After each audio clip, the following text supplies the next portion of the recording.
पाकिस्तान का दुश्मन और आलमी दहशतगर्द सनाउल्लाह गफ्फारी उर्फ शहाब अल महाजिर अफगानिस्तान में हलाक हो गया।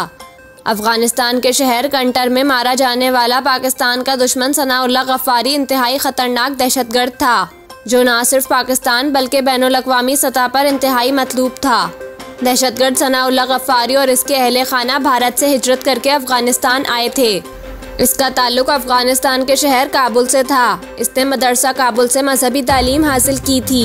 दहशतगर्द Sanaullah Ghaffari Iran, Uzbekistan, Tajikistan, Pakistan और अफगानिस्तान में मुत्तइद हमलों में शरीक रहा। वो अप्रैल 2020 से इस्लामिक स्टेट खुरासान सूबे का सरगना था, जो तमाम तर ऑपरेशंस का मास्टरमाइंड और हेड ऑफ ऑपरेशंस भी था।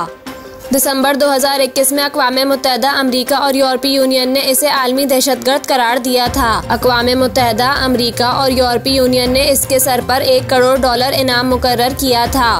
दहशतगर्द सनाउल्लाह गफ्फारी पाकिस्तान और दुनिया में बेशुमार हमलों का मास्टरमाइंड और ऑपरेशंस लीडर नामजद रहा। वो काबुल में पाकिस्तानी सिफारत खाने और इमाम बारगाह, किस्सा ख्वानी, बाजार पेशावर पर हमलों में मुलव्विस था, जबकि वो नंगरहार अफगानिस्तान में जेल ब्रेक, उज़्बेकिस्तान और ताजिकिस्तान में रॉकेट हमलों में मुलव्विस था। इसने ईरान में शाह चिराग मज़ार धमाका और मज़ार शरीफ अफगानिस्तान में मस्जिद पर हमले भी किए थे।